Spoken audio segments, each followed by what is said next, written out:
आपण पाहत आहात प्रभावशाली न्यूज।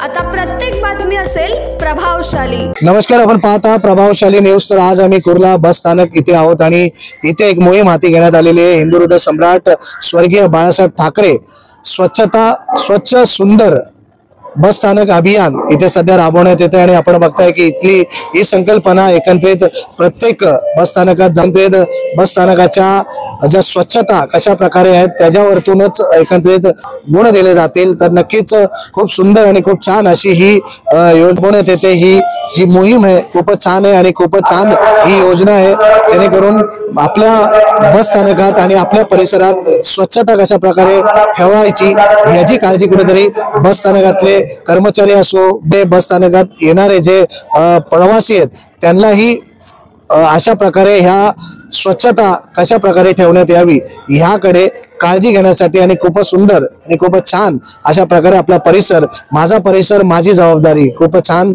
आणि सुंदर प्रकारे इथे सध्या येथे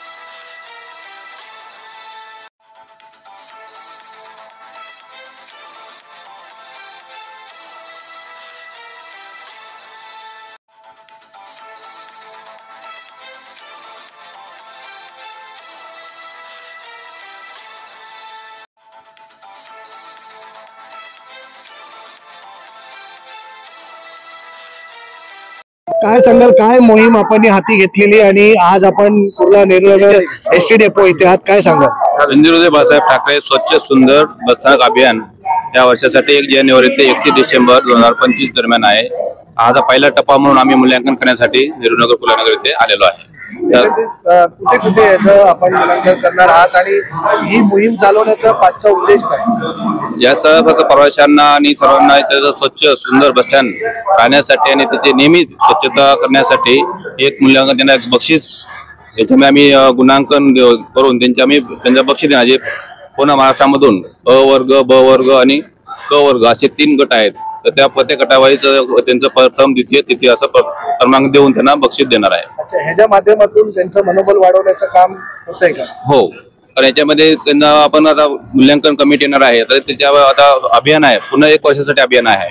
तर त्यासाठी दररोज त्याची स्वच्छता करून घेण्याची जबाबदारी संबंधित मॅनेजर आणि संबंधित त्यांचं पर्यवेक्षक कर्मचाऱ्यांची आहे। सर, जेव्हा अशा प्रकारे मोहीम असते आणि असं अनेकदा सांगितलं जातं, जेव्हा मोहीम असते या कुठला अधिकारी, मोठा वरिष्ठ अधिकारी येणार असेल त्यावेळेलाच स्वच्छता पाहायला भेटते आणि कधीही स्वच्छता बघायला भेटत नाही, असा अनेकदा आरोप होत असतात। काय नाही, म्हणून साहेब आम्ही स्वच्छ तपासणी करण्यासाठी आलेलो आहे। आम्ही त्याचा तपासणी करतोय, तपासणी करून त्यांना आम्ही गुण देणार आहे त्याप्रमाणे। आता उदाहरणार्थ इथं आता वाणिज्य आस्थापना आहे, त्यांनी ओला आणि सुका कचरा वेगवेगळे डस्टबिन ठेवलेले आहेत की नाही, त्यांनी आतमध्ये स्वच्छ ठेवलेलं आहे की नाही, तर त्याची आम्ही तपासणी करून त्याप्रमाणे त्यांना आम्ही गुण देणार आहे कमिटी। कधी त्याचं पारितोषिक घोषित होणार आहे? जून मध्ये त्याचं हे व्हावं, 1 जूनला त्याचं पारितोषिक हे होईल, घोषित होईल। असे किती डेपोचं आपण हे करणार आहे? आज कुर्ला नेहरूनगर आणि दुपारनंतर उरण बस स्टँडला करणार आहे।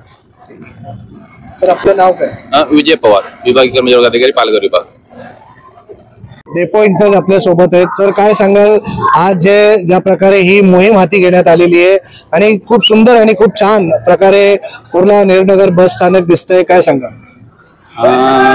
नमस्कार, आपल्या कुर्ला नेहरूनगरामध्ये प्रवास करण्यासाठी येणाऱ्या प्रवाशांच्या सुरक्षेच्या दृष्टीने आणि आरोग्याच्या दृष्टीने आपण बस स्थानक नेहमीच स्वच्छ ठेवत आहोत।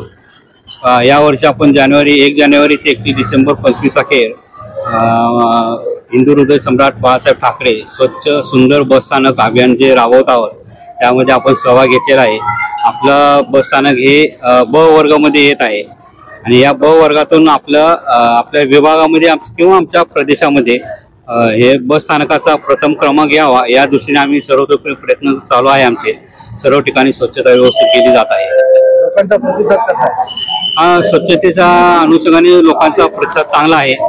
आता मागच एक वर्षापूर्वी आपलं एक महिन्यापूर्वी अचानकपणे एक व्हिजिट दिली होती आमच्या वरिष्ठ कार्यालयातील अधिकाऱ्यांनी. त्यांनी रात्री 9 वाजता येऊन पाहिलं होतं, तर त्यावेळेला सगळं स्वच्छ होतं. म्हणजे आमचे त्यावेळेला त्यांनी चांगला म्हणजे हे केलेलं आहे, स्वच्छता ठेवली याबद्दल त्यांनी अभिनंदन केलं होतं. काय सांगाल काका आपण?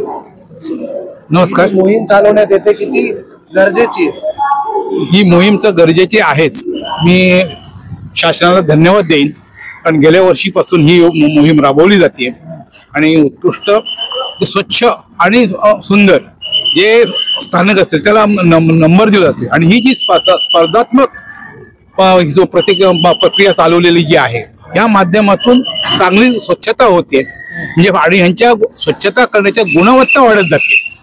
कारण ह्या स्पर्धा असल्यामुळे प्रत्येकाला वाटते की आपला नंबर यावा आणि ह्या याच्यातून खूप चांगलं जाते. आणि हे करत असताना प्रवासी म्हणून आम्हाला याची खूप प्रसन्नता वाटते, कारण नुसतंच आगार स्वच्छ केलं जात नाही, तर त्या गाड्यांची सुद्धा स्वच्छता त्यात केली जाते.